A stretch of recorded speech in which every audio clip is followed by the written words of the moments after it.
All righty, welcome in Wednesday edition of the Chico Borman Show here on the Big Play Sports Network. It is great to have you along. We have plenty to get to over the next couple of hours. Of course, you can follow us variety of ways. You can follow us online on Twitter at Chico Show CLE. Also on YouTube. Go to YouTube. If you are not a subscriber to the Chico Borman Show, type that in, hit subscribe. You'll be all set. Wherever you get your podcasts, Apple, Spotify, all those. And we also stream it live on the iHeartRadio app. So look for Big Play Cleveland, and you will be all set to go there. All right. So yesterday was a pretty big day. Not only did we have reaction from the Browns over the Cardinals, but obviously getting ready for a huge showdown Sunday in Baltimore. We had the Bold Ball breakdown with Nick Shook. And we also talked to Terry Pluto. Terry was outstanding, covering a variety of subjects, including, oh, by the way, the Guardians did hire their manager, Stephen Vogt. Bottom of the hour, 12:30.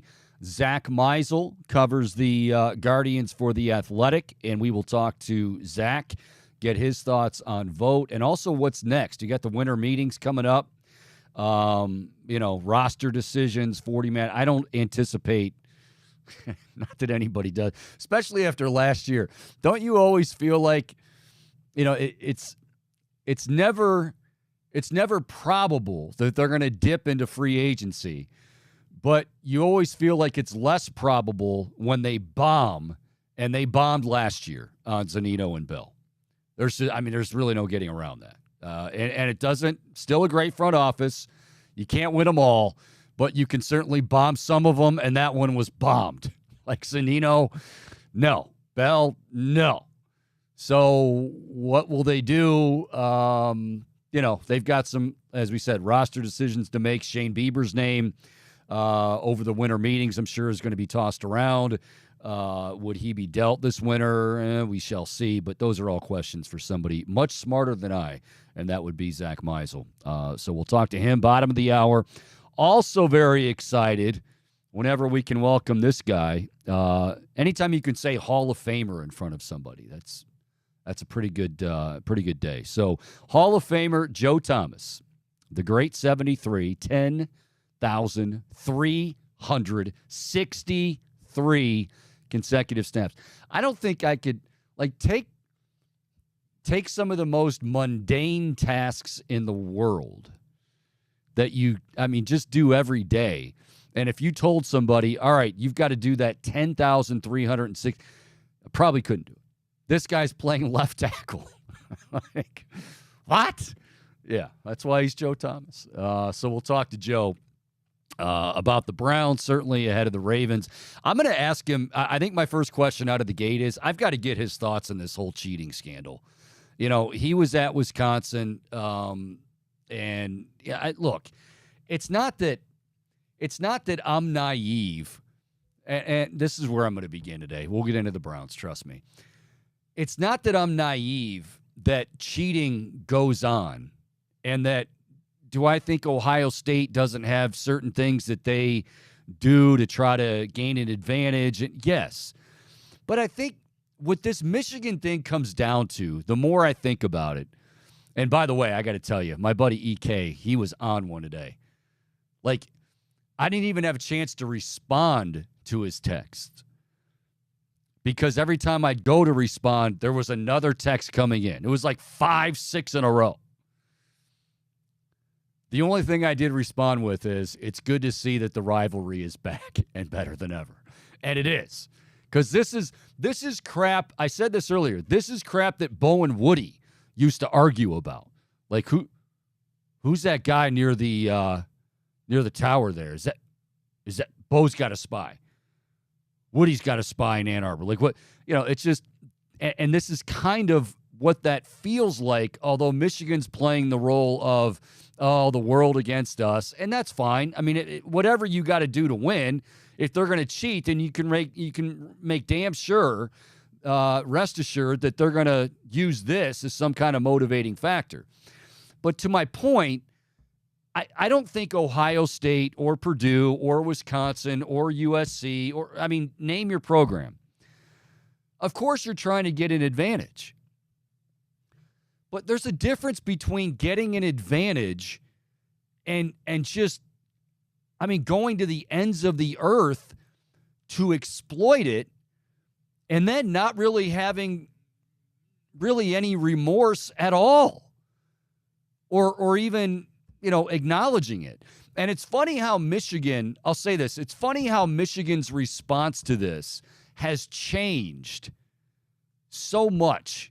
Like last week, what's today? Wednesday. Friday, we left the show, and they were doing that, well, they might sue the Big Ten Conference. And I'm not saying that's still not a possibility, but it's changing, just like everything in this circus.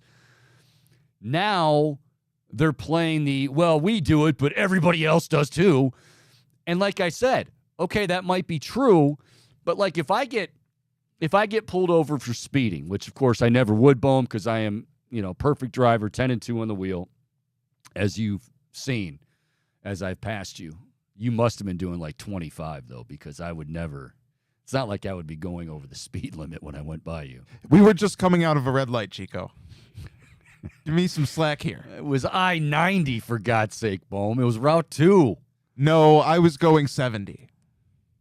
No way. No. I made sure of it. You were definitely not going. Especially when I saw you, I checked. I was going 70. I was probably going 70 because I think it's 60. Well, I mean, so I'm just going to be. You were definitely. And you were facing me. I mean, we were parallel. We were next to each other.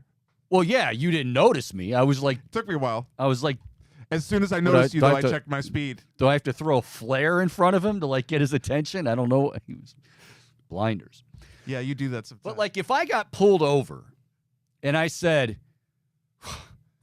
well, okay, you may say I'm speeding, but you know what? Everybody else is out here doing it. What do you think the officer's going to say to me? You know what? You're right. Let's just drop it. No. Matter of fact, there's more of a chance that I'm definitely getting it. If there was an inkling of thought in his mind to let me off, he's probably going to go, oh, I'm definitely writing this SOB a ticket because what kind of excuse is that? So I would say that to Michigan. What kind of excuse is everybody else is doing it? And it's not to say that Ohio State's perfect. I know they're not. But it's like Michigan's exhausting every single last, and their supporters, every last excuse. What else is there? I mean, we didn't know it was going on. We don't know who Colin Stallions is. Wait, Blake Corum's on. I mean, that's the latest. Blake Corum's on. I don't know who he is. Oh, wait, maybe I do know who he is. Also, you've mentioned him on the show before, Matt Finkes. Yeah. I think I saw it from him that report about Ohio State and Rutgers like collaborating to help Purdue with the signs. Yeah. That was actually leaked, and that was like apparently Finkes claims it doesn't seem to be true because it was leaked and like it seems from someone who's an associate of Harbaugh. Okay, I mean, like first David of all, Elson. I can't keep up. I can't keep up with all of the. Yeah, I know his it's latest so constant. one. But he was. Here's the thing. I think Zach Smith. It's crazy how far into the weeds this thing has gone. Zach Smith, who obviously was unceremoniously dismissed from the Ohio State program, grandson of Earl Bruce, and of course, assistant of Urban Meyer. We all remember the Zach Smith stuff, and he was, had a few issues and big issues, and he apparently, now why you would do this, I don't know, but he's got time on his hands. He basically put out a tweet. He knew it was completely false. He just wanted to see who would bite. And Michigan people did. That a firm or a group of people headed up by Ryan Day's brother, Tim, that was the investigate. And they I mean, it was all over. Like, oh, this is it. And then, well, where's your proof for that? Oh, we don't have it. It's just, I almost feel, and I wish this wasn't the case. I want November 25th to get here. I want both these teams to be undefeated, and let's go out fair and square, and decide this on the field. That's what anybody would want. So I'm like torn between don't screw this up before the 25th. And I mean that. Like, this isn't and there will be some, I think we discussed this for a bit yesterday. There will be some who will be like, you know what? Screw Michigan. They get the death penalty, or Jim Harbaugh is sentenced to the chair because of this. It's okay with me. Screw Michigan. Go Bucks. I don't know about that. And I'll be honest, I don't know what the punishment should be. I have no clue. So I'm not reveling in this at all. It's more like Michigan is giving you so much fodder. I guess I resent more than anything else, including my buddy EK. But EK's different because he knows which buttons to push. So he pushes them, trust me. But I feel like, Michigan fans are like, oh, well, you guys are reveling in. I'm not reveling in this. I mean, you guys are the ones that are giving every single day. I mean, first it was Connor Stallions. We don't even know who he is. Really? Okay, so a guy standing on the sidelines for years, not just a game, not just a season, for years, for more than a few seasons, standing next to the offensive coordinator, defensive coordinator, saying stuff to them during the course of a game with a Denny's menu in front of him. A guy that wears sunglasses with a little flash in them on the sideline for Central Michigan. Of course, they don't know who he is either. Jim McElwain, I have no idea. I've never seen him before. So, you guys, I feel like Michigan, you guys are tripping over yourselves in trying to find an excuse. Honest to God, if Michigan just said, you know what, we did it, we're not going to do it anymore, we'll deal with it after the season, there will be punishment, fine. Honestly, I wouldn't care. I'm not standing up here going, damn it, no way Michigan should finish the season. At this point, what's it going to solve? And you've got a top-ranked team, you've got two. I don't want that to go away. This is why I'm a sports fan. It's why I'm an Ohio State fan. It's why Michigan fans are Michigan fans. And it's why, in my humble opinion, Ohio State-Michigan is the best sports rivalry in any sport, any level, whatever, is because of that, back and forth. But don't sit here and act like we're just making stuff up. This is what's coming to light. And when you got alums like Desmond Howard saying what he said on game day and others like, oh, well, hey, he had no idea who. No, I mean, we don't insult other people by acting as though they just crawled out from under a rock and don't have any common sense. So I resent the fact that Michigan fans, alums, are. And, I don't want to say everybody because, like I said, there are some. But I think mostly, I don't think anybody's reveling in this. I want it over with. But every day it's a new story. Now it's, it's going to be another 48 hours, 72 hours maybe. They're going to give Michigan time to respond, which I think their response is already I don't know. But you did it. You can't use the excuse that you didn't know who he was. That's ridiculous. You can't use the excuse that, everybody else is doing it. You can't use the excuse that, I didn't even know what was going on. I'm completely oblivious because, that's also against the rules. And mind you, also, nobody believes that. And nobody should believe that. I'm all for due process, but don't tell me we need due process to figure out whether Jim Harbaugh had any idea who Colin Stallions was and what he was doing on the sidelines.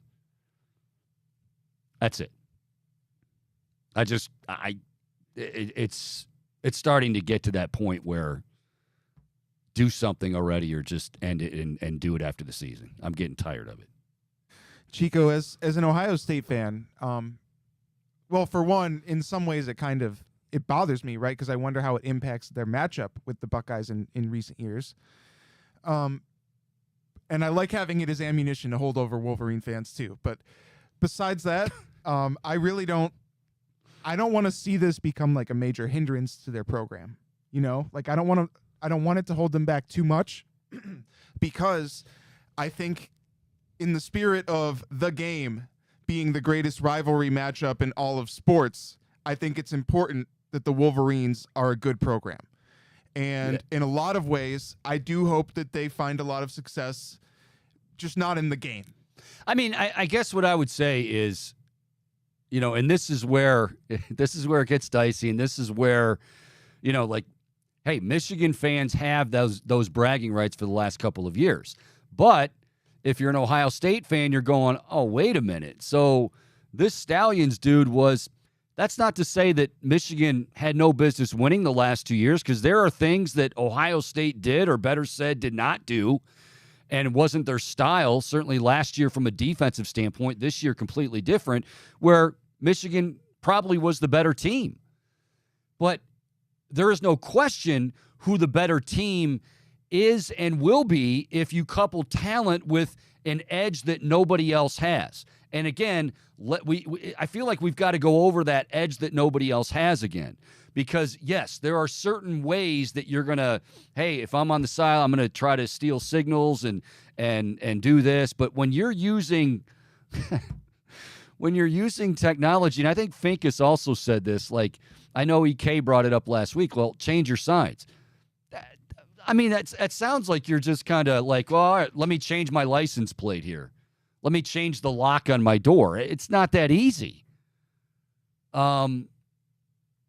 So I need this thing to get resolved.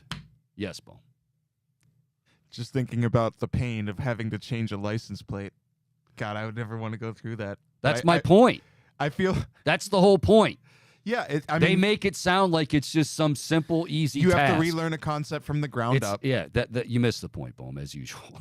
No, the point is, like, people act like it's no big deal to change whatever. No, but that is what I was emphasizing. I don't think I missed the point there. Well, you missed a lot of points, but that's all right. Yeah, I have missed a lot of points. I don't think I missed that one. All right, thank you, Bohm. All right, so Zach Meisel coming your way, bottom of the hour, 1:30, the Hall of Famer Joe Thomas. And look, maybe Joe's going to come on and go, you know what, this is all much ado about nothing. But I guess what the first question I want to ask him is, like, where is the line? Is there a line? Should there be a line? Or should it just be, I mean, what did Mark Gray say? If you're not cheating, you're not trying. With the Cubs. And, I mean, you can – I think to some degree that is true.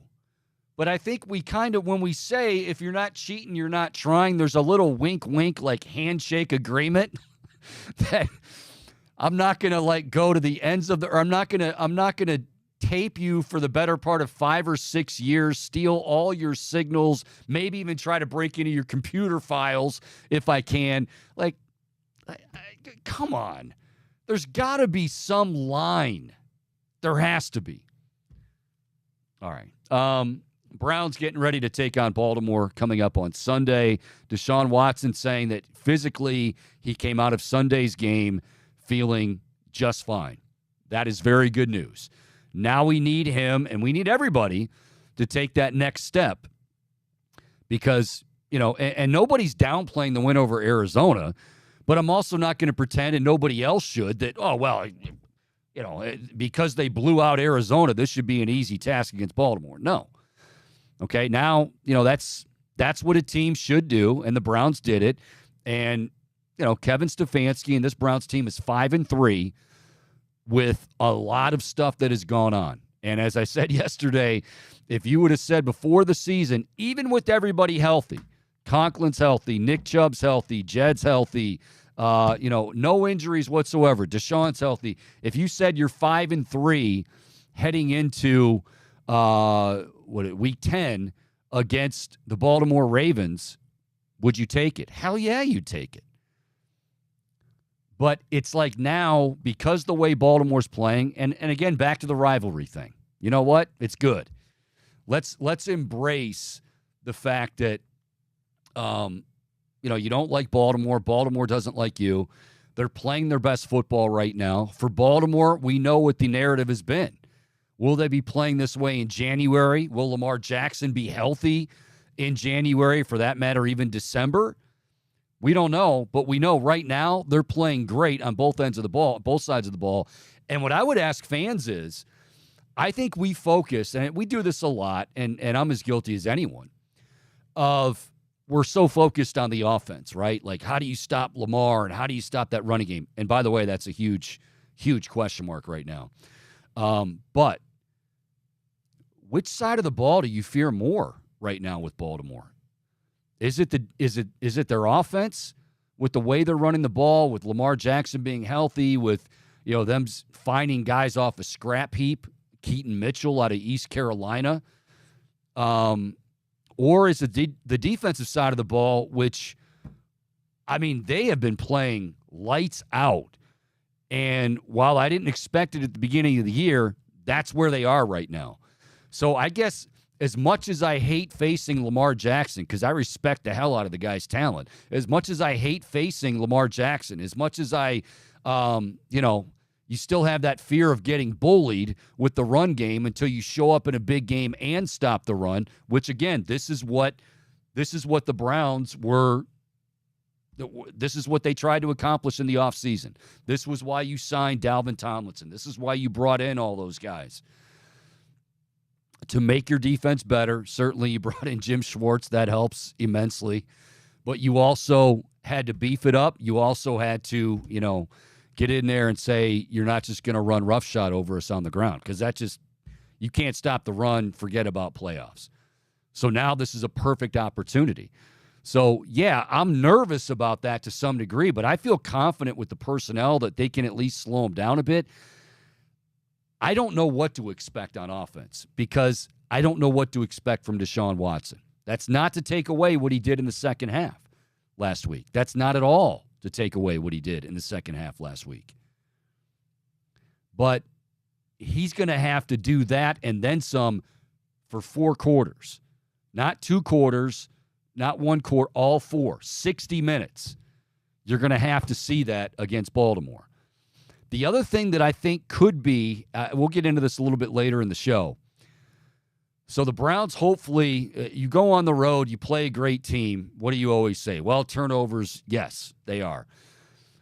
Lamar Jackson will put the ball on the turf. Lamar Jackson did so even last week.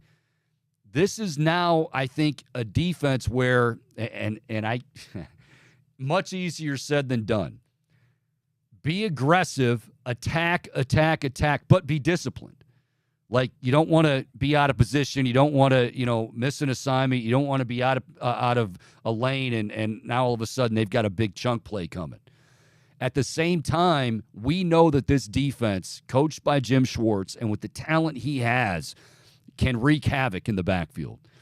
Can wreak havoc and can get those takeaways. And again, Lamar Jackson is prone to putting the ball on the turf and possibly throwing an interception, but really just, occasionally he carries the ball like a loaf of bread. And so if you could take advantage of that with the Browns on the defensive side of the ball, boy, now would be this Sunday would be a very, very opportune time to do that. I'm excited about it. It's not a matter of being, you're anxious, but it's not a nervous, like, oh God, it's not that at all. And quite honestly, the last time that I thought the Browns had no chance, they beat San Francisco. So again, any given Sunday, anything can happen. But we shall see on Sunday. But I would say just, be excited about this. It's a game you have to have if you have any hopes of winning the division. Doesn't mean you can't get in the playoffs, but these games are now important. We're no longer week 3, week 4, week 5. These are, second round, the rematch with these teams in the division. You already took care of Cincinnati once. Can you get them again at the end of the year? I don't know, the way they're playing. We'll see. But you did get them once. You didn't get Baltimore. You didn't get Pittsburgh. And there were reasons both of those things happened. Now is when you got to go back and you got to try to, you got to avenge that loss against the Baltimore Ravens. What, Bohm? Just Tom Not paying Brady. attention. Tom Brady. Well, no, I'm listening to what you were talking about with the matchup, but Thanks. Boom. Tom Brady was he met Victor Wembanyama yesterday, right? Yeah. So there was a photo out of him, and then he tweeted out for other media outlets to use a photo of he looks like he's almost the same height as Wemby in the photo that he tweeted out. It just Brady's 6'4", too. yeah, but he's not Wemby height. Of course he's not. Right, but so this was definitely Thanks, altered, Bo. but it's just a great all-time Tom Brady. Like, he's very clever with his tweets. Okay. So basically, Bohm had to step away from the show for a moment to realize that Tom Brady, when taking a photo op with Victor Wembanyama, he's clever with his tweets. It's good stuff, Bohm. That's good stuff. All right. Trying to make sure. Oh, good. Okay. Joe Thomas is definitely good to go in an hour. So we'll talk to Joe coming up at 1:30. We're awaiting Joe. I was about to say Joe Meisel. Maybe his name is Joseph Zachary Meisel and he goes by Zach. I don't know. But we will talk to Zach. I understand that Vote. Have you seen the Chris Farley impression, Bohm? Yes, I have. It's not bad. Now, I should state, it's Stephen Vogt doing Chris Farley as Matt Foley from that SNL skit, a van down by the river, the motivational speaker. I think it's pretty good. I think he kind of gets, in the beginning, it's okay. By the end, it's like top notch. So, yeah, I like the hire, but I can't sit here and am I overly excited? No. I'm intrigued. I thought Terry Pluto said it very well yesterday. Like, I think we all have to, with no experience, you're basically going to say, okay, well, what does this guy bring to the table? He checks this box, that box, this box.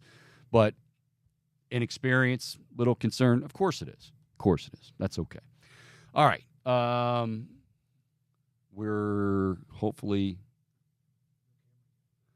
no camera yet. All right. Maybe he's camera shy, that Zach Meisel. Shouldn't be. I mean, very, very handsome mug, obviously.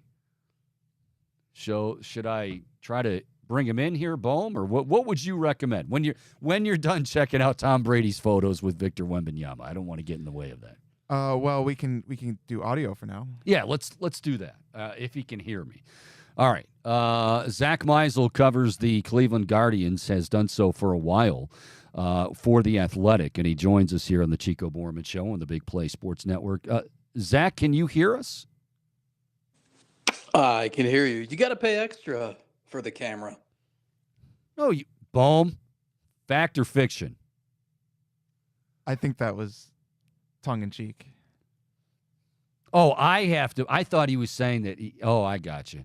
So this is like your idea of OnlyFans then, right?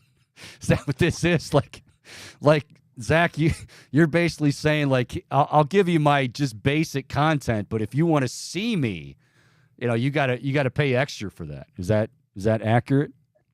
Yeah, that's premium. We're off to a great start here today, Chico. Well, we always are. I mean, that's kind of what we do. That's what we do. Now, before let's continue this kind of ridiculous theme, because I was just mentioning a moment ago, I enjoyed the Chris Farley impersonation, which is actually Stephen Vogt doing Chris Farley as Matt Foley, from the SNL skit, the motivational speaker. Do we think, as good as that is, do we think that he will ever be able to master a Brendan Gulick impersonation? Brendan Gulick. No, that's. I don't know. I mean, Do you think Brendan Gulick will be at his introductory press conference on Friday? I mean, he's covering the Browns, the Buckeyes, the Cavs, He's probably Cleveland State. I think he's covering Mount Union football. I think I saw him at a Baldwin Wallace field hockey game. I I mean, just the saw guy's him. I just saw him at in a bunker at the 13th at Whistling Straits. So I mean, you never know with Gulick where you're going to find that guy. He could be there. He could be there. yeah. I'm excited to like that's. You fear when they move on from Terry Francona. You just assume you're not going to get anyone with 1/1,000,000th of the personality, and it's gonna, all the on the field tactical decision and second guessing we can do aside. Like Francona was a very funny guy, Yes. so it made things easier just on a day-to-day basis, keeping the mood light, and he always had funny stories to tell. Great sound clips for your shows. So you worry that the next guy's not going to be anything remotely close to that. And yet I think they found the one guy who could be. Yeah, and that's Zach. I think that's something that gets overlooked is that this is a 162 game season. It is a long season, and yeah, I mean when you're winning, things are always much better. But the bottom line is you're spending a lot of time together. You're spending a lot of time on the road together, and I think of the Phillies, like when they had Girardi. I mean, they obviously had all that talent, but at some point, like it was like everybody's on eggshells walking around the clubhouse in Philly, and they decided they got to get rid of them. It's important that somebody be able to keep the clubhouse light, and I'm not saying a country club, but light enough where hey, guys enjoy, and you've written articles about this, where guys enjoyed getting to the ballpark early. If for no other reason, they liked hanging around Tito and hanging around their teammates. That's not always the case at every other ballpark. I think that's a good point, because the way you can tell if something is the right environment, or just imagine anything you do in life, the drive there. What is your disposition? Like if you're driving to the dentist for a root canal, you're going to be miserable on that drive there. You're not going to have the windows down and your music blaring, singing along to Sweet Home Alabama. Gulick would, but everybody You're else wouldn't. Yeah. you're going to be dreading what you're about to do, and it's going to be miserable, and you're going to be thinking, "Oh, I can't wait till this is over, and 3 days from now when the pain subsides." And it's the same thing, I mean, with work. Think about it. When you're in a bad place at work and you're itching to find a new job, that drive to work every day is miserable, because you know what's in front of you. You know what you have in store. When you love what you do for a living, the drive to work is not so bad. You're in a good mood. You're excited about what you get to tackle that day. It's the same thing in sports. I remember just talking to guys from the 90s, and they were like trying to beat each other to the ballpark every day and get there at noon for a 7 o'clock start, because they had so much fun. And winning obviously helps a lot of this, but they wanted to see, okay, how can, and it's not even just like getting to the ballpark to joke around. It's the environment, the culture was so healthy that they're getting there trying to, Albert Bell wants to get there and get in the cage and study his note cards on the opposing pitcher and all that stuff. So I think, I was talking to Jason Kipnis about 2 months ago, and he was describing something similar during the heyday of Francona's era, when it was Kipnis and Brantley and Carrasco and Kluber and those guys, and like the mood in the clubhouse was light. They were playing pranks, but they were also getting there early and just having fun fighting together. And so it'll be interesting. I think there are some benefits to Vogt being such a recent player, because he knows maybe what it takes to cultivate that. And if you talk to anyone who played with him, anyone who coached him, they seem to believe that he has what it takes to figure that out, and to get guys to have that camaraderie and to have that desire to get to the ballpark early, and to be excited about doing it. So, Zach, how would you describe your drive into work? Depends on the day. Yeah.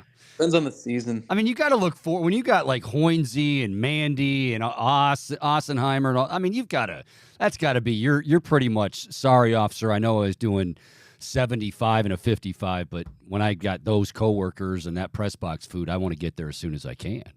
Yeah, but then there's also like Kansas City in late September for the third time in the season, and you're taking these back roads to a ballpark in the middle of a massive parking lot, and it's 107 degrees, and both teams are out of the race. Like there there are some days where it does feel like a root canal at the dentist, but you still appreciate the job. As far as we just talked about Stephen Vogt, his attitude and seemed to be, a fun guy, but obviously a very knowledgeable guy. How important is it going to be? Because I think Terry Francona, and I know you wrote at length about this as well, like when he basically put out that manifesto on why, in all caps, I believe, why he should be and should be the manager of the team when he got hired.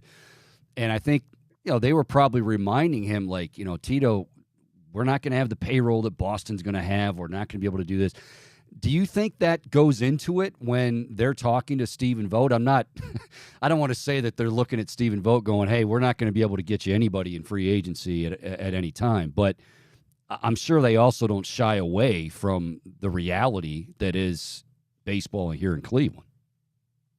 Yeah, because I think it would take a different set of skills and maybe demeanor to be successful in Cleveland as it would in Philadelphia or in LA or in Boston. I mean, I think Francona had to adapt to Cleveland after being in, having all that pressure for 8 years in Boston. And so, the interesting thing is they needed to first create a process so that they could figure out what they were looking for, because they haven't had to do this in 14 years. You said it. Francona made it a really easy decision 11 years ago. That wasn't a process. He was the manager by October 3rd, and this dragged into November. So they had to really do research, and they leaned on Francona during this to say, hey, what traits do you think allowed you to be successful here that we should look for? And they surveyed other managers across baseball and said, what do you think allows you to be successful where you are? And doing all that, they were able to sort of nail down some criteria they were looking for and figure out, okay, here are the attributes we're seeking with all these different candidates. And you'll notice, like, they didn't really interview people who had experience. I mean, maybe a little bit of like minor league managing experience, but just vote. I know people are saying, well, this guy has no experience. He just finished playing. That holds true for most of the candidates that they talked to. So it's clear through that process, they felt like it was important to prioritize the leadership skills, the personality, the ability to maybe both have difficult conversations with players, but also get guys to believe in themselves and to believe in what they're creating. And I think that's what made Francona so good is, players felt like this guy cared about them so much and their best interests were his best interests. And they'd walk out of his office after, like, someone would be demoted to AAA and they'd walk out of his office like smiling because he just felt like, I know that this guy really cares about me and I'll be back soon. And Brad Hills would have to walk out with the player to be like, hey, just checking, like, you're going to Columbus, right? Because you're way more upbeat than I would think. So it takes a certain, like, magnetic personality, just someone who is invested and cares. And I think that's what they see in Vogt. And I think talking to teammates that he had throughout the years, even when he was like a rookie or in his second year, like he showed those qualities. So there's a lot of stuff that he's going to have to learn on the job. But I do think to your point, like once they figured out what they were looking for, he checked a lot of the boxes. He's Zach Meisel covering the Guardians for The Athletic. Follow him on Twitter at Zach Meisel. All right, so that obviously a very big part of the offseason, finding a manager is done. Now the next phase, winter meetings and free agents and 40-man roster decisions. What's basically next up for Mike Chernoff and Chris Antonetti? To find an outfielder somewhere, anywhere. Uh, I mean, I think his ability to connect with people will be important, and him learning how to be a successful manager will be a key storyline throughout the season. And yet, it does not matter if they can't fill out this lineup. Like, he needs established, legitimate players to pencil down in that number 5, 6 spot in the lineup. So, what's crazy is like they have a lot of the pieces. I don't think people realize it, and I understand why, because it was a really rotten season. A lot went wrong, and they also were just uninteresting for much of the year. Yeah. They played a really ugly, boring brand of baseball. A lot of self-inflicted wounds, like with the bullpen and just decisions with the lineup and guys not being promoted or not being moved out of the lineup quick enough, whatever. But I do think the pieces are there, and then some key pieces are on the precipice, right? Like I think it's critical that they find a way to add probably 2 established hitters to this lineup, and the easiest spot to plug those holes is the outfield. I also think if you've been paying attention to what Kyle Manzardo has done Yeah. since like Just August, about to bring him up. Yep. that guy needs to be in the lineup on opening day, and you got to give him 600 plate appearances and see what he can do, because he looks like a middle of the order bat that they've been searching for, trying to develop for years. Chase DeLauder, I don't think is that far away. Juan Brito, I don't think is that far away. These are pieces that can help you in 2024. But I think for once, they have to just not assume that all these guys are going to take steps forward. They have to cobble together some depth. They have to go out and trade some prospects finally for a proven hitter. And if they can do that, the pitching staff should still be really good. Like, I don't think they're that far away, but they got to take steps forward. When you mentioned guys on the precipice, one of the first names I thought of was Valera. But, he had some injuries last year. I think there's a lot of he might be one of those guys, you just said it, that, maybe opening day, maybe not.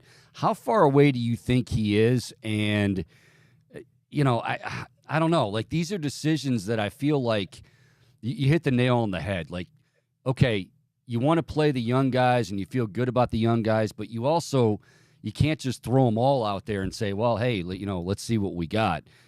Where is George Valera in that mix in the outfield? Yeah, to me, he's kind of let him force the issue. I think Manzardo's done that.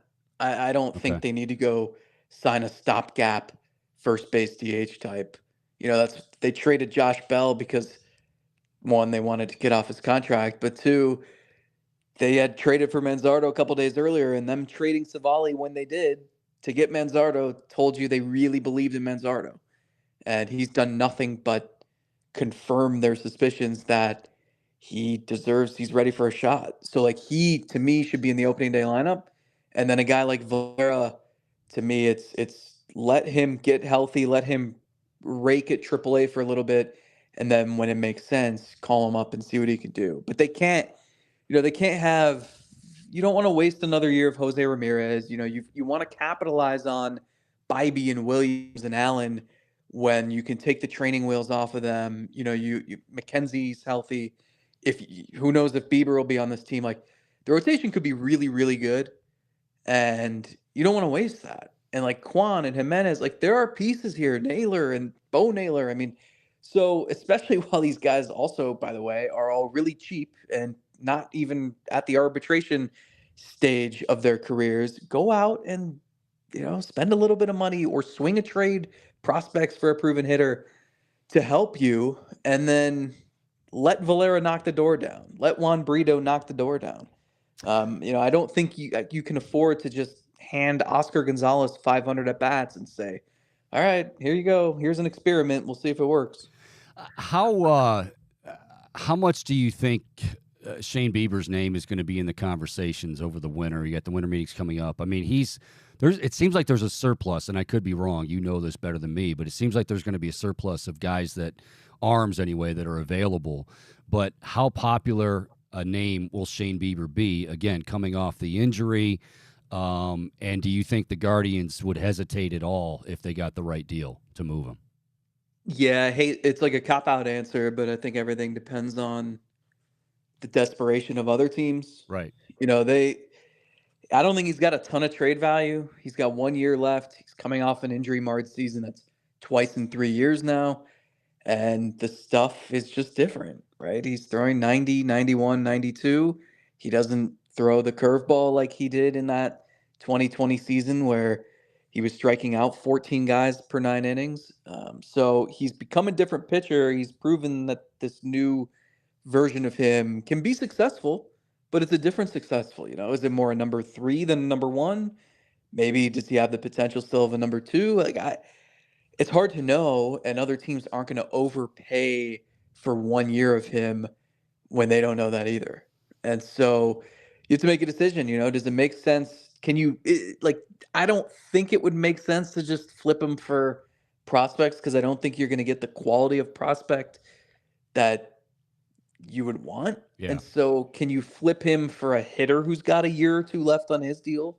And it's just a team with a surplus and a need matching with a team with the opposite surplus and opposite need? Or do you just keep him?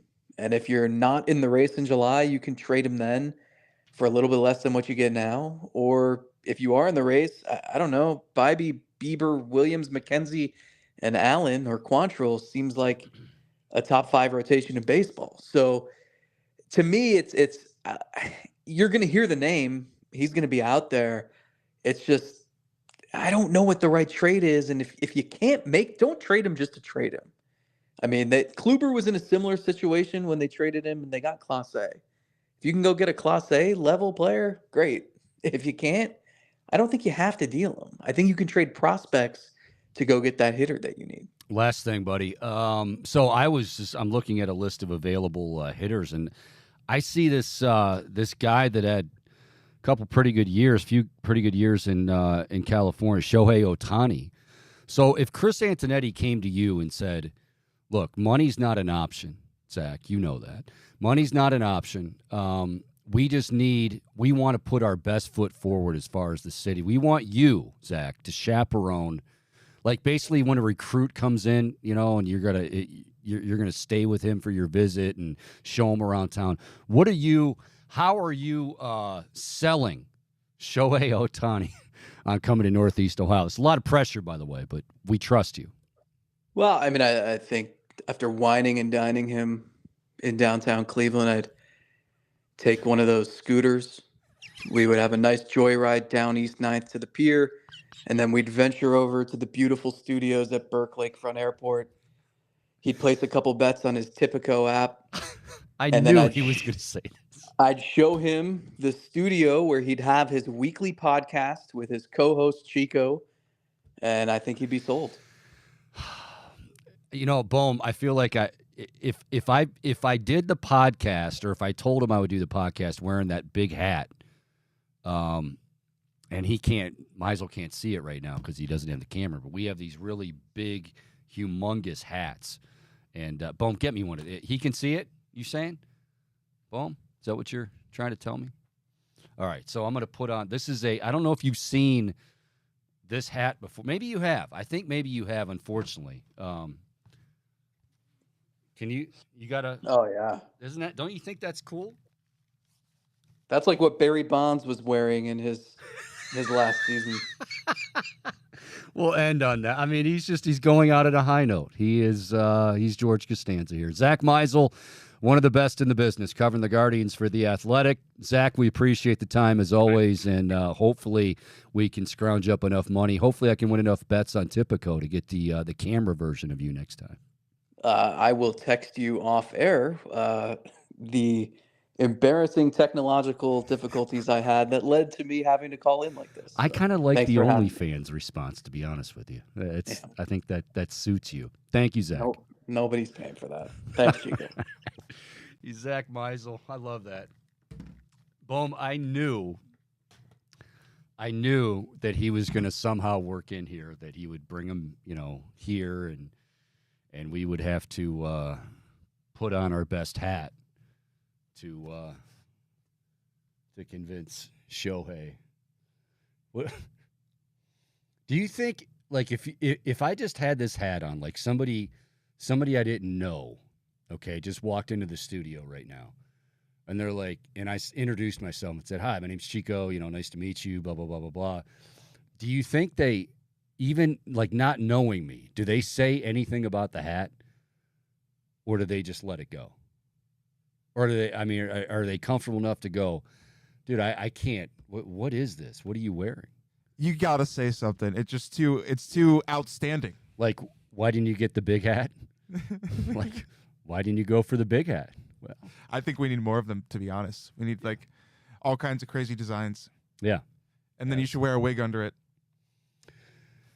Well, I mean, if I'm not going to wear a wig, can't be putting this on the screen. So anyway, all right, good stuff from Zach. We will take a break. By the way, Joe Thomas is going to join us coming up at 1:30. Don't want to miss that.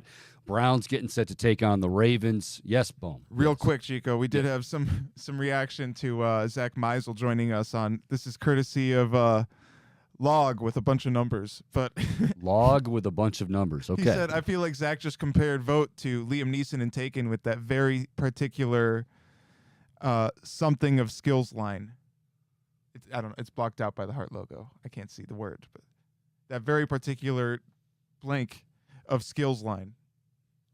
I have no idea what he's referring to. I'm sure it's a good line. I think it has to do with in terms of like the qualities that, because he talked about how they leaned on Tito for their managerial search and the qualities and how they examined the traits that made Tito so successful. Yeah.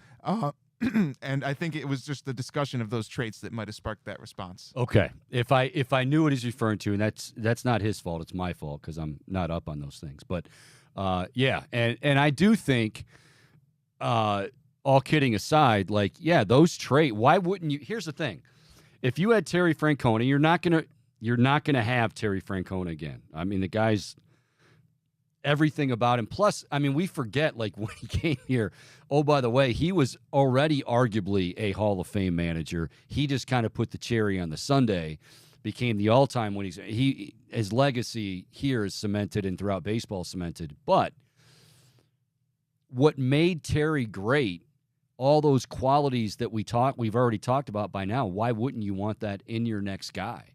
And again, that's not to say like he has to be exactly like Terry Francona. He's going to do things the Stephen Vogt way, which I'm sure we'll find out, and more importantly, the team will find out. But as far as those qualities and keeping it light to a point, you want that. Like I said, it's 162 games. That is a long, long time. I mean, Bohm, I spend 2 hours a day, 5 days a week here in the studio with you. And you with me. If it was, say, 11 a.m. to 11 p.m. for 162 games, I think there would be blood and guts on the wall. I certainly and would not not because be, the wall came crumbling down. I certainly would not be leaving the studio like those Guardians players after being demoted to AAA. I'll tell you that with much. A smile. You don't even have to smile when you go fill up your water. That's just 20 minutes into the show. All right, we'll take a break. We come back, fair or foul. Again, Joe Thomas, the Hall of Famer. That's right, 10,363 consecutive snaps. It's still insane, even after all this time. We'll talk to him coming up at 1:30. Chico Borman Show, more to come right here on the Big Play Sports Network.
Alrighty, welcome back. Chico Borman Show on this Wednesday. And coming up bottom of the hour, the week of a huge showdown with the Baltimore Ravens, who are in first place in the AFC North Division, playing as good as anyone in football, maybe the best in football right now.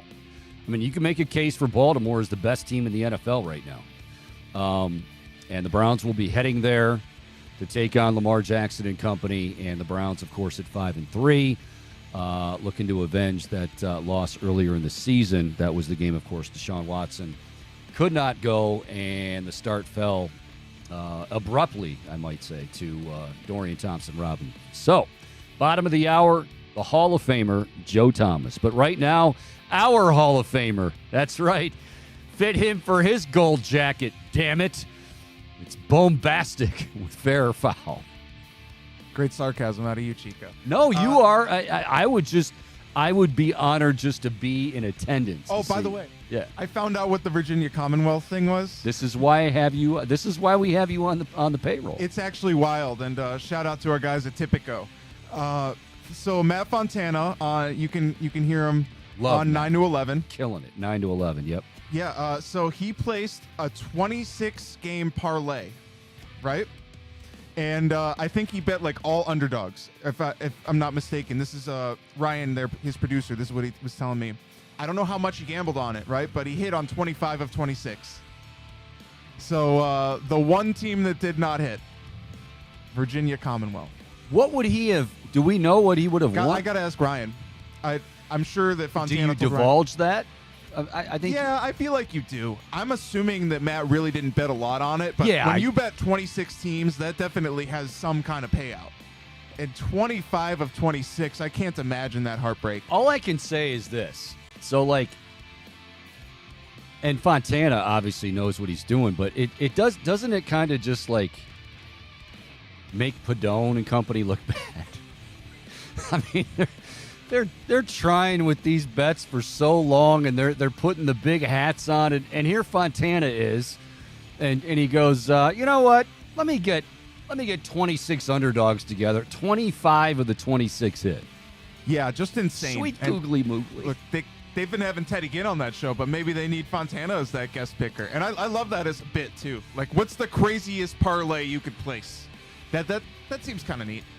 But I digress. What if Fontana comes on the show, but he doesn't replace Teddy Ginn? No, I'm just kidding. Yeah. I am just kidding. I would no. Yeah, just get him on the show. I mean, we got a fourth microphone. Yeah. Anyway, go ahead. Anyways, I want to talk about Jets head coach Robert Saleh ahead of anything, because I don't know if you heard that interview where he appeared on the Michael Kay show in New York. Yeah. He was asked about why he's still starting Zach Wilson over. So right now they have Trevor Siemian, of course, Aaron Rodgers hurt, obviously. But eventually, he didn't give a very good answer. You know, he called it a valid question, and he's like, I don't know. You got me. I'm gonna plead the fifth on this one. And he said, I've got to look at it from a global standpoint. So, with that, Chico, fair or foul? The reason that Zach Wilson is still the starting quarterback. It's coming from the top. It seems like Robert Saleh wants to bench Zach Wilson, but he's not allowed to. He had no answer for why he's still the starter. I mean, I'm going to go foul with that. I'm not convinced. I got to hear it. I didn't hear it. But Robert Saleh can be. I mean, he's type A all the way. That might be a sarcastic, like, well, what do you want me to do? You know what I mean? Like, this is. Aaron Rodgers went down. This is the guy that we drafted. And no, he hasn't panned out, but this is the decision that we made. I mean, I'm sure some of it is pressure from up top, but I think that ship sailed after Rodgers went down. I mean, why are you going to revisit it now? You should have revisited it or visited it, I should say, right when he went down, but the decision was we're going right to Zach. So no, I don't know. I'm going to go foul on that. I think that's him being more of like a very big smartass to the media, which honestly I think it's a dumb question. I mean, who's he supposed to start? Yeah, I do wonder if maybe like there's just no better alternative. Like Trevor Siemian. I think that's kind of what he was saying in not so many words. Yeah, it's a tough spot to be in if you're Robert Saleh, obviously coaching up one of the best defenses in the NFL, and just like, put that out on offense. I mean, I think as Browns fans we can relate with some of the PJ Walker drives we've had this year, but I digress on that. I do want to get to the Browns though. So it appears that Jedrick Will's replacement, while he's on IR, is not going to be James Hudson. Yeah. But rather, per Tom Withers of the Associated Press, DeJuan Jones. So DeJuan Jones is going to be sliding over to left tackle, and James Hudson said in the locker room after practice today that he's going to be playing right tackle. Fair or foul, you like this move of DeJuan Jones at left tackle better than if you were to start Hudson? Because I think yesterday we were planning on Hudson to be the guy. Yeah, I don't. Okay. What I completely poo-pooed and then Shook poo-pooed with me yesterday, but I did this on Monday, was the idea that Bitonio was going to kick out from guard and go to tackle, and that, like, no, you're not doing that. Like, you don't do that. But as far as, like, DeJuan Jones going from the right to the left side, he is, by all indications, they say DeJuan Jones is a much better pass blocker than he is run blocker. Now, I'm not saying that's why you make the move, but James Hudson has played. Certainly, you think of last year or times when Jack Conklin's been out, which has been a lot, and it's been James Hudson. So, yeah, I actually think it's a smart move. I mean, we obviously won't know until Sunday, but that one makes sense. The idea of kicking Bitonio out to tackle because he played it in college years ago is ridiculous. But that one I guess makes sense. Chico, I am curious to see, by the way, how DeJuan fares at left tackle. You don't have to. You can just go on to the next. No, well, so Jedrick Wills actually, in an interview, like right after he got drafted by Cleveland, he gave a great analogy, I remember, because he was right tackle in college, right? He said, it's a good point, Bo. Yeah. That conversion over to left tackle, it's like wiping with your other hand. Thank you, Bo. Yeah. It's an interesting thought. But with that said, I got one more NFL one. I think only one more NFL one for you, Chico. Yeah, because you're doing it on the fly, so you don't know what's going to pop in your head. Yeah, very flying by the seat of my pants. I have a bunch of ideas. I'm just not sure which ones I want to go to. Yeah, that's my big. But anyway. I did prepare. You can't say I wasn't prepared. No, that you didn't. You have ideas that you kind of. That's why you're like, so. That's how I songwrite too. So Chico, fair or foul? That's a good signing. Go ahead. Sorry. Well, I just thought this report was fascinating because it's an anonymous former Raiders player, or he might be a current Raiders player, but this is courtesy of Raiders Beat. You don't know if he's current or former? I apologize. That's all right, Bo. This is a former Broncos player who played under Josh McDaniels. Mm-hmm. Okay. And so some of the stuff is a little bit, I guess, testament to his ego. For example, after trading Jay Cutler, Josh McDaniels addressed the team and said, quote, "Fellas, don't worry about the quarterback situation. I can turn a high school quarterback into an all-pro." And another example would be Peyton Hillis, former Cleveland Brown, former Madden cover boy. Josh McDaniels reportedly traded him because he thought his wife had a crush on him. Just stuff like that. Fair or foul, do you think that a report from a former anonymous player could be damning enough to keep Josh McDaniels out of the league? Foul. I mean, I think by now it's well known what he can or to this point can't do.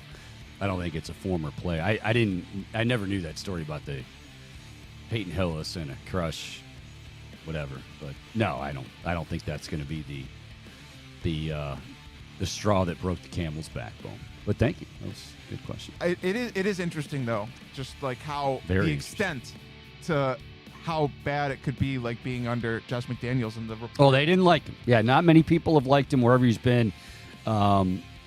He had success in New England, obviously, with Brady, and Brady had a lot to do with that, and I'm sure he had a part, but it's different when you're a head coach. It's different. Here's the other thing. It's clear that Josh McDaniels has an ego, and it's okay to have an ego, but I think when that ego gets in the way of making smart football decisions as a head coach, you're not going to be a head coach for long, and, well, he's demonstrated that on a couple of occasions. Yeah. But move on. Go ahead. Okay. What's the next one? Yeah, we don't need Well, to. from NFL to former NFL coach in college football. Mm-hmm. So obviously there was a lot of buzz surrounding Deion Sanders and Colorado going into the season. The start of this season started off really hot. They've kind of fallen back to earth a little bit, right? And so Deion Sanders announced this week that even though their current offensive coordinator is going to maintain his position, former Browns head coach, he was an analyst with Colorado, Pat Shurmur, is going to be sliding in as co-offensive coordinator. See you Wednesday. That was Shermer's good. He's going to be sliding in as co-offensive coordinator, and he's going to be doing the play calling. Now, first off, I wonder how Shermer's co-offensive coordinator feels about this. But secondly, and the main point that I want to get to, Chico, fair or foul, you buying into Pat Shurmur rejuvenating the Colorado Buffaloes? I mean, foul, because their issues are more than just, offensive coordinator. It's what we thought would happen. It's to take nothing away from what Deion has done, because he's still done a great job this year. But eventually, it was a squad that is in the very, very early stages of being built. Now, you have some talent, and certainly guys like his son and Travis Hunter, but they don't have any depth. They don't have much defense. So to say that Pat Shurmur's the answer, I don't know. I was going to say something, but I won't. No, I'm going to go foul on that. I don't think that's going to be the answer to rejuvenating the Colorado Buffaloes. Well, it's a good question. Yeah, I mean, I think he's proven that he's an effective play caller, but certainly not the same responsibilities as being a head coach. And you feel good about Prime at the top of that tree, but curious to see how it plays out. And with that, we will digress it and commence forth. So, Chico, over to the NBA. I didn't know if that was your end affair, found. We will digress and commence forth. What the hell does that? If we're commencing forth, you that sound means like I you're got giving more to a offer. graduation speech. One day. And with that, we will digress and commence forth. Maybe one day the music career will take off and I'll be the commencement speaker at Ohio State, but that's a long ways away. So I want to get to the NBA for now because Dylan Brooks, Chico. Dylan Brooks. I can hear. Yeah. So he's getting ready to face the Lakers and LeBron James. And when he was going up against the media, or not going up, when he was talking to the media, he basically said that he's ready to lock LeBron James up. Fair or foul, Chico? LeBron's going for 40 on him. Yeah, I mean, first of all, I don't know if anyone's noticed, and not that, obviously we're focused on the Cavs, and the Cavs begin a big 4-game road trip tonight. But LeBron is off to a really, really good start. No surprise, no signs of slowing down. I think this whole idea of a minutes restriction, he kind of laughed off, and I think we'll see that. But, yeah, I think, look, on any given night, I still think LeBron James is capable of doing that if he decides he wants to do that. I think, for the most part, LeBron tends to answer critics with or trash talkers with just his play. So, yeah, I'll go with that. I mean, I'm sure he wants his team to win. I think back, it wasn't that long ago, it was the Heat game. Late game situation, he drove to the hoop, kicked out. I forget who it was in the corner. Missed a three, and LeBron's thinking, I'm going to have to do this myself. But to get to the point as far as Dylan Brooks, yeah, he's never taken too kindly to, trash talkers. So, yeah, I'll go fair. Yeah, that's a player I'm not all that fond of. But Who? Dylan Brooks. Oh, I thought you meant LeBron. Oh, no, yeah, I love Braun. Shout out Braun. But my guy. No. So I want to get to the Cavs, though. LeBron's former team, of course. Yes. Yeah, he did play for us here in Cleveland. He had a cup of coffee in Cleveland back in the day. You think we just got this guy in here by accident, kids? Oh, it's extensive search. So, Chico, the Cavs are getting ready to get back in action. They're down in Oklahoma City tonight to face the Thunder. Now, the Thunder have a budding superstar in Shai Gilgeous-Alexander, a guy who, by the way, I remember he was drafted the Colin Sexton season, and he said he didn't want to go to Cleveland. And so he went later on to Oklahoma City. Well, you said that with such conviction. That was good. I mean, I was good now. I remember that. I remember when that report dropped. Okay. That sucked because I was an SGA guy. I hated to hear that. But what are you going to do? So with that, Chico, SGA is the leading scorer right now for Oklahoma City. And I want to ask you, just from your Cavs fan perspective, fair or foul, would you take Shai Gilgeous-Alexander on your roster over Darius Garland? With the roster as it's constructed? Sure. No. Because I think one of the things I like about Darius Garland is I think he has no problem. Now, durability, things like that. But I think Darius Garland has no problem distributing and, averaging 7-8 assists, whatever it takes. Now, can he score it? Sure.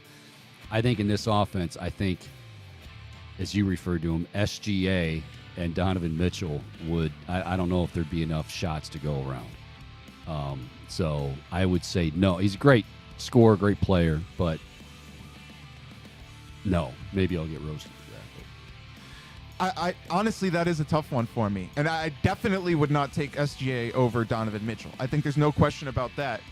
But I feel like a case could be made for either of them. I'm glad we got DG. Don't get me wrong. The durability is something that I do wonder about. Yeah. I don't think he quite warrants that injury-prone title. I mean, would he fit? Would SGA? Because he can be a little bit of a head case at times. Would he be okay with playing second fiddle? Yeah, that's the question right there. And Chico. I think with JB Bickerstaff and the way this team's, and it's not that Darius Garland is second fiddle, but I think he embraces his role, and not every guy, especially in the NBA, this just did. Not every guy in the NBA embraces their role. And just for context, SGA on the season so far, and it's early, averaging 25.7, 6.5 assists, and 7 boards. So very he has well-rounded to do numbers. it all. Yeah, I mean, but yeah. they're still like a pretty good team, Oklahoma City. I think you have guys like Josh Giddey, who borderline superstar potential. I think that OKC. Wow, you're thinking Giddey has superstar potential? He has some big games, Chico. No, he's a good games. player. Superstars. I mean, he hasn't put it all together to the point where it's consistent enough to be considered a superstar. You're but giddy about has Giddey is what it really sounds like. The Aussie. Superstar. Good eye, mate. I'm not saying he's there. I'm saying there's potential because he's had superstar caliber games. Okay, well, you're saying it with, again, a lot of conviction, so I'm not going to doubt you. I'm adamant about such Josh perspectives. Giddey equals superstar. He's on the path. The trajectory is visible. Okay. And that's going to do it for Fair All right, so we will step aside quickly when we come back. I want to get back into the Browns, the Ravens coming up this Sunday. I posed this question earlier in the show, and I'm curious, which side of the ball are you fearing the most? Maybe respect the most when it comes to the Ravens. I think we talk all about Lamar and company on offense, and certainly how they ran the ball against Seattle. But what about that defense, which has been not surprisingly good, surprisingly great? We'll talk about that, and why not have a conversation with the Hall of Famer Joe Thomas about that? We'll do that. Bottom of the hour, 1:30, Joe Thomas will join us. Chico Borman Show. More to come right here on the Big Play Sports Network.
Alrighty, welcome back. Chico Borman Show on this Wednesday. And coming up in just a bit, we will hook up with the Hall of Famer Joe Thomas and ahead of the Browns taking on the Ravens coming up on Sunday. So I just came across this on Twitter. Bohm, I was asking you as we were coming back from break. I haven't had a chance to catch the latest Boobies World show here on Big Play Sports. But apparently they were giving him a hard time about something that he puts on a hot dog. Is that you're saying you heard it was because the volume won't go up here, or actually I can't because I'm on the air. But I'm watching Padone's reaction. He's doing a lot of that, and he was laughing. So what do we? I don't know. I'm left guessing. What is he? It's my understanding that Daniel Booby Gibson enjoys a bit of mayo on his glizzy. On his what? On his glizzy. What's a glizzy? A hot dog. How long? I don't know where that originated, but that's okay. All right. That's what the kids are saying these days. I just wanted to make sure. So it's a glizzy eating competition now with Joey. Yeah, sure. That's an apropos. I don't think mayo's not that. I mean, I like mayo. I like mayo. Like if I have a burger, I like mustard and mayo.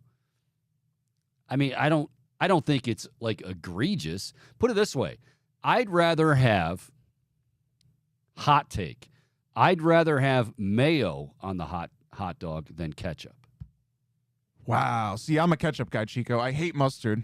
Oh, boom. How can that's un-American. Yeah, I know. I'd be exiled in Chicago. I know. But yeah, I love a bit of ketchup on my dog. Okay. So Booby likes a little mayo. Fanboy Nick was loving that. So we'll see. Everybody's got their own little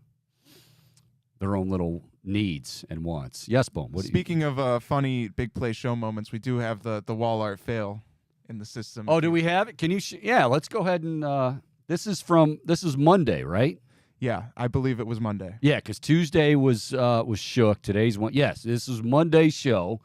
We're celebrating a dominant win. Bohm, I believe, was talking about being able to board out for Paul Keels. This is how it went down the other day. Bohm, I want workman's comp. Now, actually, what I said I needed to. I went into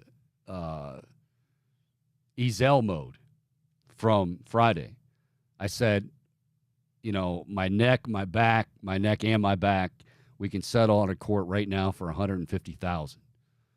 And then I said, Jolly Rancher and some envelopes. But what's really, I don't know if funny's the right word, or what really catches my attention. Play this one more time, and I want people to focus on Bohm's reaction.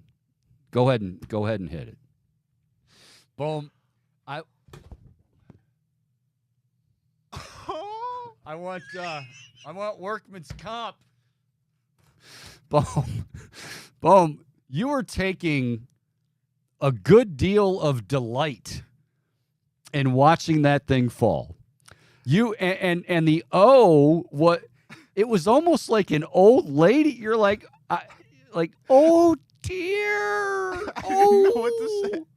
Yeah, I mean, granted, I will, in your defense, say you're not expecting that to happen. I should have said look out. In hindsight, I wish I said look out. Oh my God. But see, it's kind of like that Seinfeld episode where Kramer tells Jerry to, heads up, there's a knife that's going in the air, and Jerry looks up, and then it nicks him. He's got to go to the hospital for blood. And Kramer says to him, Jerry, when somebody yells heads up, you're not supposed to look up. I had no time to react there. I mean, like I said, it was kind of like in Rocky when Mickey's doing the finger test after he's faced Apollo. Like, there's no way Apollo Creed's he's gonna smash in the left side of your face, that bad eye of yours. When Joe comes on board, we're gonna play that for him because I want to. I don't know if he could see it. Oh, he can't. All right. Yeah, because he can't see like what's going over there. the air. He can only see your Are camera. you trying to say that the Hall of Famer can't see something, Bohm? That he can't do something, Bohm? That's sacrilegious in this town. I mean, you could text it to him if you wanted. No, he would see it that way. It's not that. I don't think he's going to be that enamored with it. I just thought we'd play it. Anyway, speaking of playing it, Brown's going to play the Ravens coming up this Sunday. Huge showdown in Baltimore. So I said this, and when we get Joe Thomas in, we'll certainly mention it to him. I think it's easy just to focus on Lamar and the running game, which, by the way, J.K. Dobbins has been out for a while.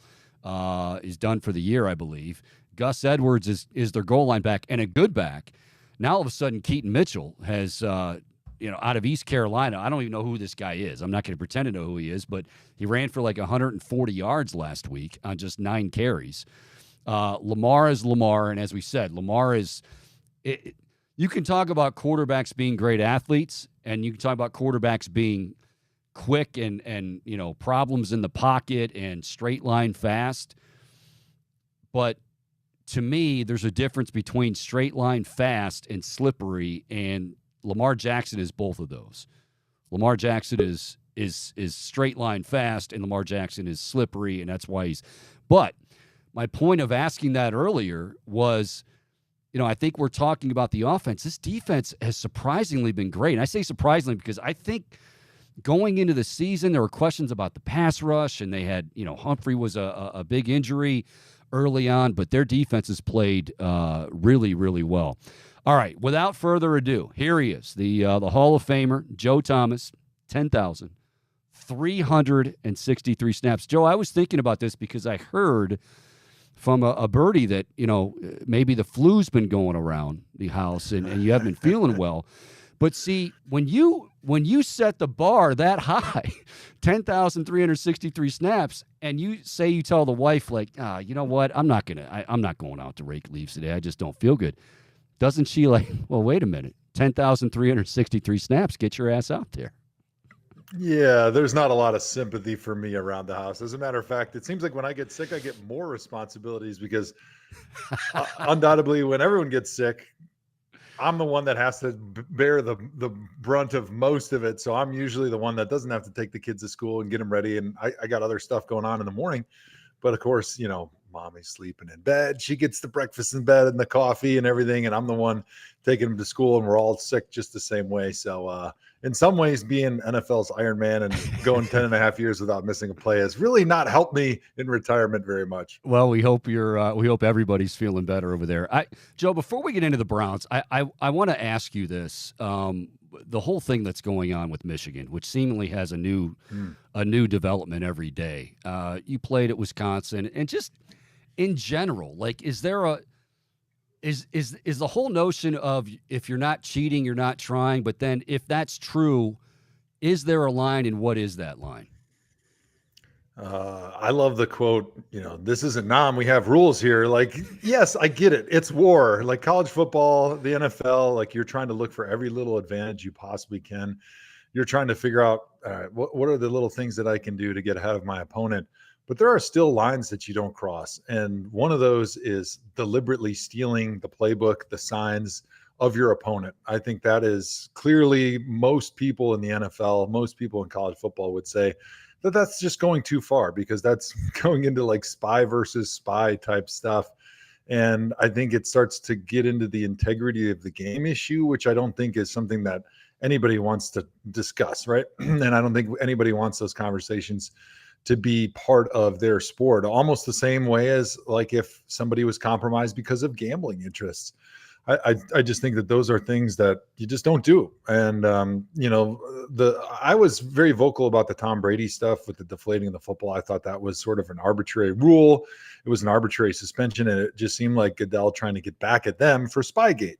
However, I thought Spygate was legitimate. Like they're stealing the playbook, the openers, the plays, the walkthrough scripts of their opponent. And that to me has no place in the game, because it's so much more different than trying to gain little advantages on the field and pushing the rules and, maybe putting a little bit of stick 'em on your gloves, or maybe other substances that aren't stick 'em to try to gain an advantage when you're catching the football, or maybe better cleats. Putting Those are all things fur in your helmet. I hear all those. Yeah, putting Joe. fur in your helmet. Like, to me, those are things that you're trying to make yourself better. And the other instances are you're stealing something from your opponents that's so close and sacred, like their game plan, which would give you an enormous advantage.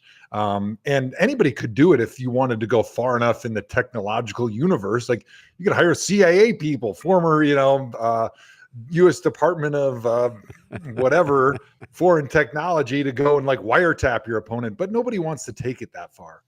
Well, if you ask people in Ann Arbor, they think Ryan Day headed up some kind of CIA to say. I just, even as an Ohio State guy, like, I don't want to see. I hate this right now. Like, they've got a great season going. Ohio State has a great season going. I want to see them, settle it on the field. But then at the same time, I guess my issue would be, and I'll end with this and get your thoughts on Harbaugh. He's a great coach. I mean, you don't do what he's done in his career not being a great coach, but it's almost like. Not almost, it is. He likes to just put it in everybody's face, whether it's Stanford, whether it's Michigan, whether it's San Francisco. Like, hey, this is who I am. You don't like it, so be it. And I think that's kind of what I'm feeling like here. And I think it makes it 10 times worse. Yeah, he's abrasive. He's rough around the edges. And that's why he doesn't last very long every stop he's been. But he is a great coach. It's true. But I think he wears people thin because he's always looking for that edge. He is so competitive with everything he does. It's like he's got to win everything. I'm sure I've never worked for him, but I'm sure talking to guys that have been in that locker room, that it's like, if you're at lunch, he's got to beat you to like the lunch line. He's got to beat you to the ketchup bottle. He's got to put more salt on his French fries than you. And I think that's exhausting when you're trying to work collaboratively in a building like that. And to your point, I think it certainly does cast a dark shadow on what is a great season and a great team that certainly doesn't need to try to steal signs to be able to win football games, especially thus far in the season. Now, against Ohio State, you may have to steal some signs to beat them because they're pretty good, as Wisconsin saw a couple of weeks ago. The great Joe Thomas joining us here, Chico Borman Show on the Big Play Sports Network. Getting into the Browns now, Joe, I was saying earlier in the week that as we get ready for this huge showdown on Sunday with Baltimore, all things considered, and the fact that let's say that the injuries don't happen. Conklin's healthy and Chubb's healthy and Deshaun doesn't have the shoulder. If somebody told you the Browns are going to go into Baltimore with a 5-3 record, I think you'd probably take it, right? Yeah, I think you'd be really happy at 5-3 at this point in the season, even not thinking about those injuries to some of the most important positions on the field. And then you compile that with, hey, our quarterback hasn't played up to the level we expected, and he's been hurt a bunch. So, when you're looking at the optimism down the stretch of this season, which I think we're all feeling very optimistic, because you got a defense that's the best in the NFL, which keeps you in every game. And then now, if all of a sudden we start to get quarterback play like we expected, or, even close to what we expected, where like what we saw last week, all of a sudden you can hit some big shots down the field. You can open up games that are close, that are maybe a defensive battle up until that point. I think that's what Deshaun Watson can bring. And that's what gets me excited. Like, he doesn't have to complete 80% of his balls or 75% of his balls and throw for 350 yards. He's just got to be able to make 2 or 3 explosive plays, whether that be running, scrambling with his legs, or hitting somebody deep down the field with that cannon arm that he's got. Like, that's what you want when you have a great defense, because your running game and your defense will keep you in every game. And then a Deshaun Watson big play is what will win that game and open it up for you. Boy, and it really feels like you just hit on the run game, offensively speaking. And go back to that game last week, Baltimore and Seattle. The Ravens did so much right, but I mean, they immediately just shut down Kenneth Walker, and Geno Smith became one-dimensional. The Seahawks became one-dimensional, and it was pretty much lights out. I mentioned as we were bringing you in that it's almost like Baltimore's defense. I don't want to say I expected them to be bad this year. It's Baltimore, but I thought there'd be some issues. Joe, they're playing at an incredibly high level. What do you attribute that to? Well, I think they've always had guys that bought into their system. And I think one of the reasons we didn't really peg them as having a great defense is because they just don't have a lot of the household names that they've always had. Good You know, point. when I was there, it was Terrell Suggs, it was Ray Lewis, it was Bart Scott, you know, it was Ed Reed. They don't have those guys this year. They've got a lot of lunch pill type guys. And sometimes that's why they don't get the recognition at the beginning of the season. But when you are really, really good across the board at every position on defense, it doesn't leave a lot of weaknesses for the offense to try to pick on. And so it makes it kind of a long, hard slog moving down the field for an offense when you just don't have any obvious, easy ways to get big chunk plays against a defense like the Ravens. And eventually you're going to make mistakes. And I think that team mentality that John Harbaugh really preaches, it seems to always show up on the defensive side of the football for the Ravens. What do the Browns, I'm going to speak in general terms here, and certainly you can be specific, but I mean, you can throw so many things out and say they've got to do this, they've got to do that. What's the one thing that the Browns absolutely have to do if they're going to entertain hopes of beating Baltimore this weekend? Mm-hmm. Well, I'll give you one on each side of the ball. I think defensively, I think you need to get to Lamar Jackson. You need to sack him. You need to make sure that he's not extending plays and getting outside the pocket. That's obviously where he's always been at his best. But this year, he's making a lot of plays with this Todd Monken offense in the pocket, throwing to his wide receivers, which is kind of a new look Lamar Jackson. And so getting after him and not letting him escape the pocket is going to be huge on offense. Or for us on defense to stop their offense. And then on defense, I think we need to run the football. I really like the two-headed or almost three-headed rushing attack that Kevin Stefanski has implemented now since Nick Chubb has gone out, because I think each one of these guys really brings a different skill set to the table. I think Kareem Hunt is a lot of fun watching because he's more your smash mouth thunder type runner. He's going to run inside zone. He's going to run some of your power stuff. He's still going to run some of your pin and pull outside concepts that Nick Chubb was really good at. But he's kind of that workhorse guy that's just going to bludgeon the defense. And then you look at Jerome Ford and Pierre Strong. Those are guys that actually I see them kind of run the ball similar. They're train track runners. And I've used that term a few times talking on Browns radio, where you put them on that railroad track where they're aiming point is towards the outside leg of the tight end, like a true outside zone to the tight end of the front side type running scheme. And they do a great job of pressing that hole and then seeing that cutback lane.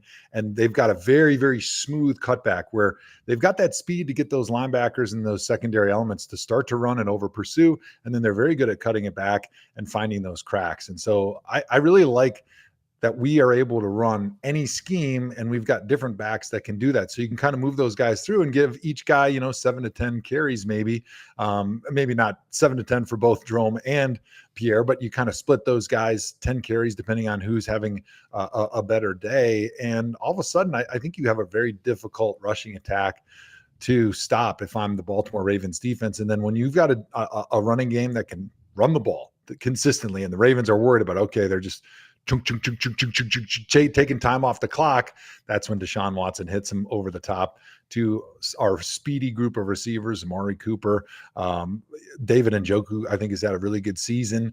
Elijah Moore is finding ways as a gadget guy and really drawing the eyes of the defense.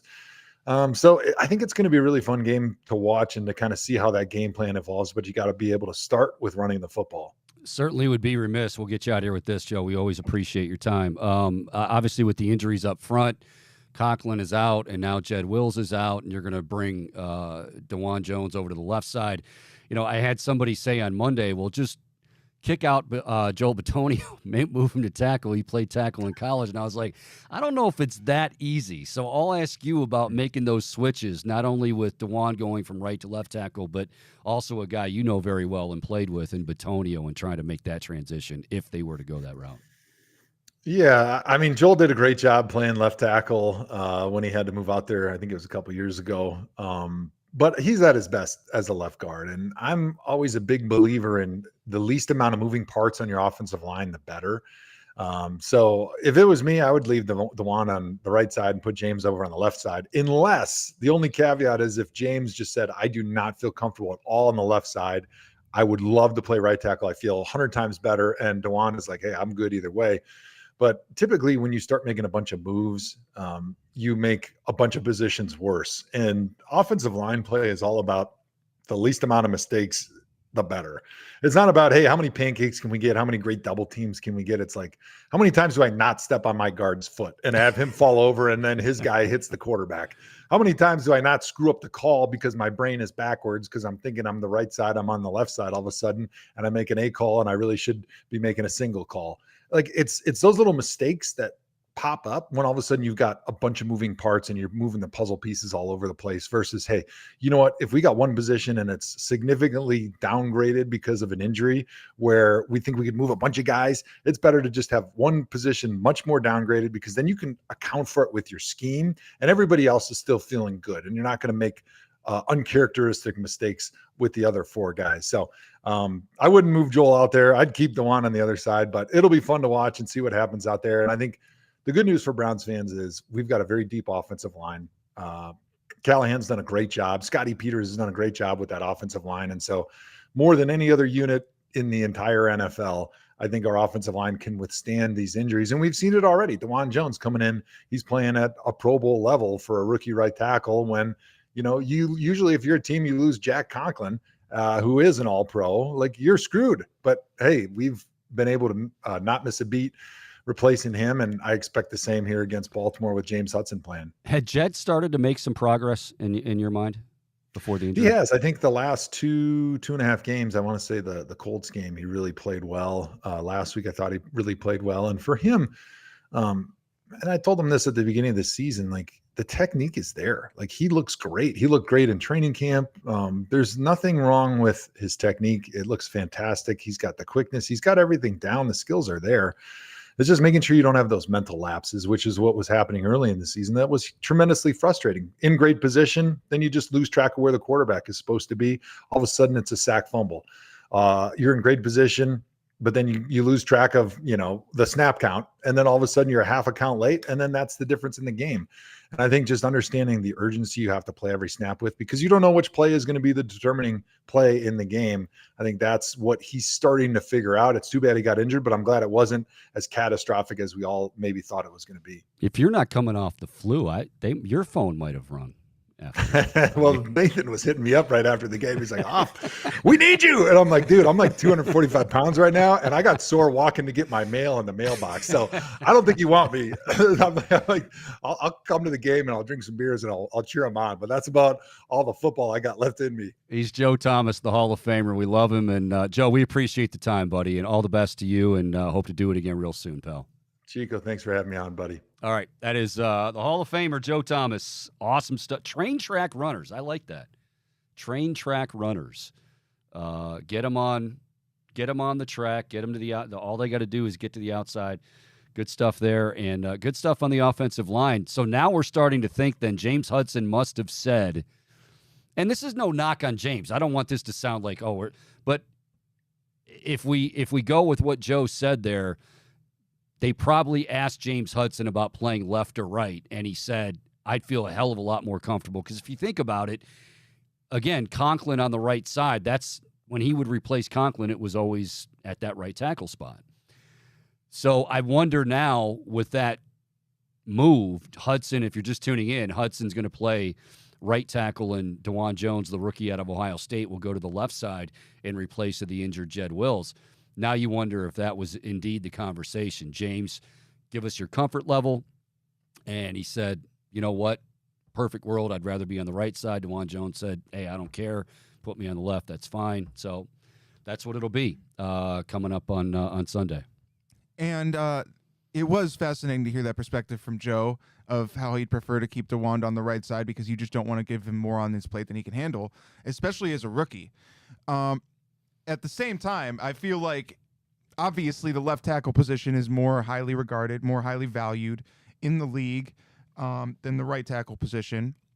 And I feel like it makes sense to move DeJuan out that way. He played left tackle at Ohio State a little bit, and I think that you want your best lineman at that left tackle position. Yeah, I don't. I mean, look, I think it's an issue that you can't.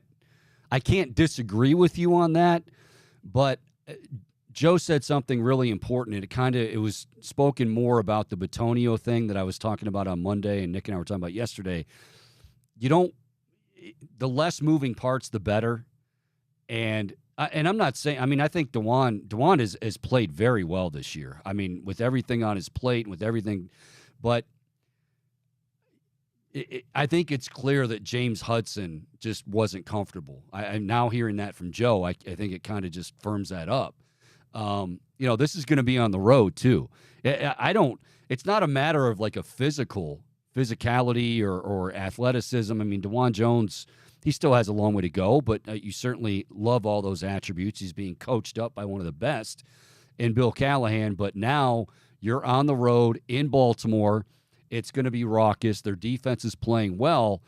Like Joe said, let's say DeJuan or Hudson, but in this case, DeJuan Jones, an early false start, an early hold sets him back. Is he going to be able to just put that in the rearview mirror?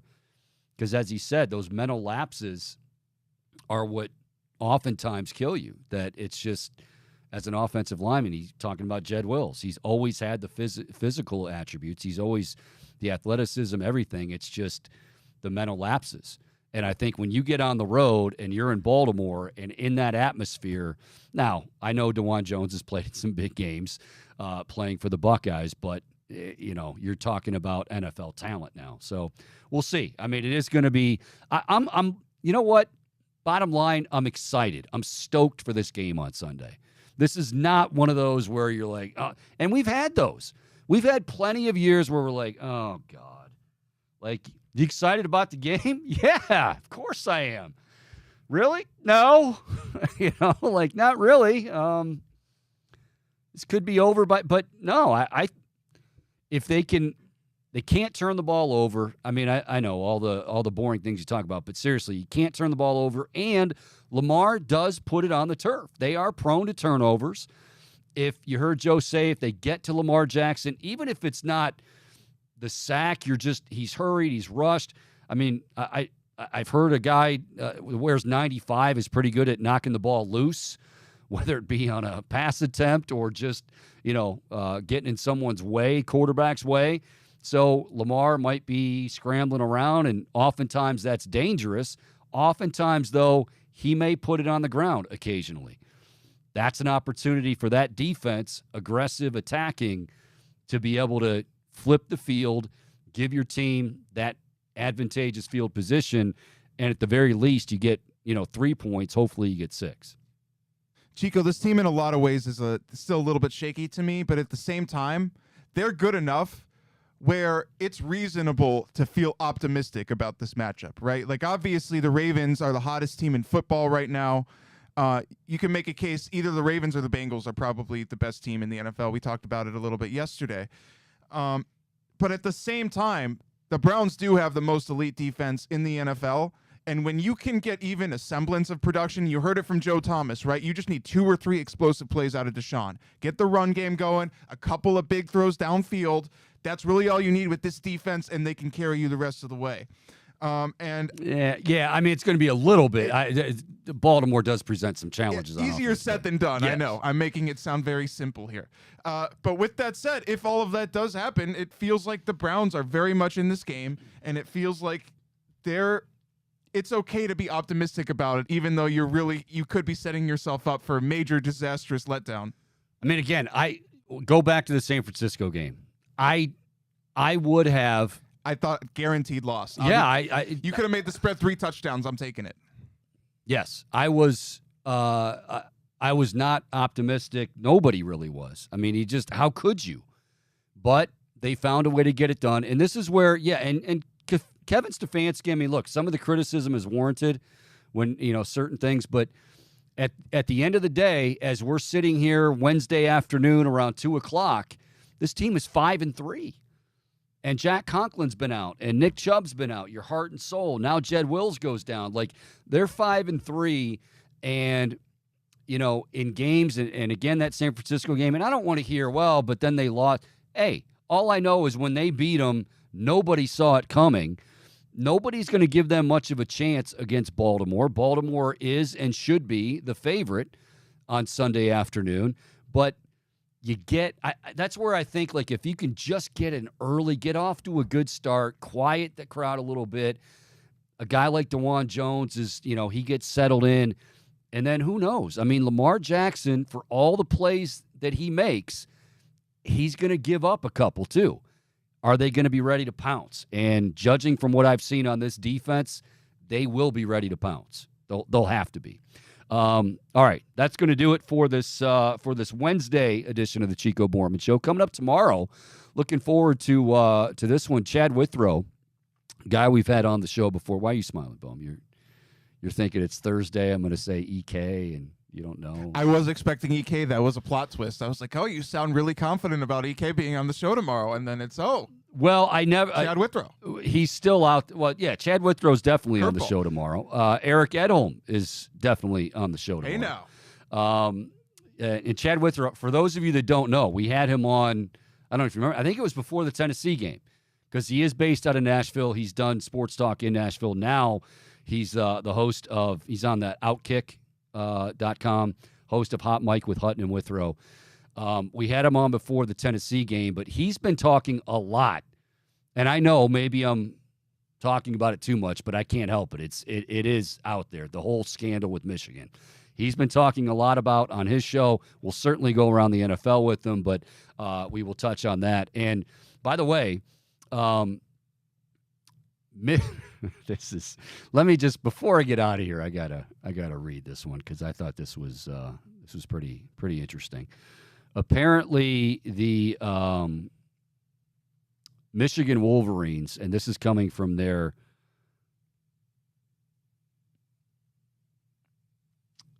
this is coming from, so they've been informed, the back and forth of what the punishment should be, and apparently Michigan is saying that, not that this is anything new, but Ohio State stole our signals, Rutgers stole our signals, and therefore we don't feel that any punishment is warranted. And if you're going to punish us, you should punish them too. I think what this is, more than anything too, are they trying to buy time? Like, now they're saying, this is the other thing Michigan's saying, we don't think this is a Big Ten issue, it's an NCAA issue. Why do you think they're saying that? Because they know the NCAA will take 6.5 years and still not have a decision. So if they say it's the NCAA, this thing's going to drag on. And that's usually how it goes. But again, unprecedented. And this is where the Big Ten, they've been hearing. Tony Petitti, the new commissioner, has been hearing from every school. Yes, even Ohio State, but not just Ohio State, about look, here's the evidence. Here's the evidence. They have it in droves. They're giving them 48 hours. And apparently this was Michigan's response. We think it's an NCAA issue. It's almost like, and this is what Jim Harbaugh does. He dares somebody. He dared it before with the suspension earlier in the year. It's like, yeah, I'll dare you to suspend me or to do something to the program. I think you're just begging Tony Petitti to do something. Not only are the other schools doing it, but Michigan is doing it by saying, oh, we don't think this is a Big Ten issue. It's the NCAA issue. Why? Chico, this feels like deflection to me. Textbook deflection. Yes, Bohm. It is. That's and exactly. Now, it doesn't, and maybe I am biased. Oftentimes I'll admit I can be. I try to view things realistically. Sometimes I'm able to. But I feel like what Ohio State and Rutgers and Purdue may have done, if true, is not the same thing, because it almost seems like it was like collaborative out of revenge. Like they already knew and they suspected that they had their sign stolen, and so they were like stealing theirs back. Well, no, that revenge isn't a good. No, Bohm. I love how you preface it by saying this. I'm not biased here, but if they did it out of revenge, no. I mean, if someone shoots somebody and then another family member comes by and shoots the guy that shoot them, and they just say, "Well, Your Honor, it was out of revenge." Oh, well, okay. You can't. No, Bohm. Jeez, that would not hold up in your typical Law and Order episode. No. That person usually goes to jail. Just hopefully they shot the right person. Thank you, Bohm. All right, Cavaliers. Jeez, oh man.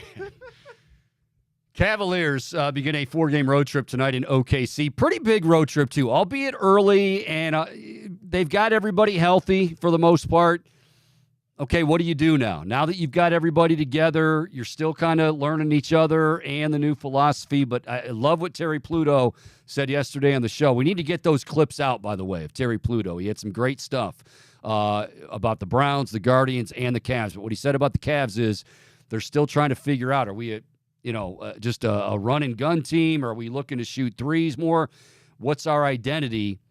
That certainly starts on a long road trip, one of their longest of the season. So we'll be talking about that tomorrow as well. All right, thank you to Zach Meisel from The Athletic and, of course, the Hall of Famer Joe Thomas for joining us as well. I'm Mike Chico Borman. Tomorrow on the show, Chad Withrow, Eric Edholm, and, of course, you and, well, of course, Mr. Bombastic as well. For all of us here at Big Play Sports, I'm Mike Chico Borman. Enjoy the rest of your Wednesday, everybody. See ya.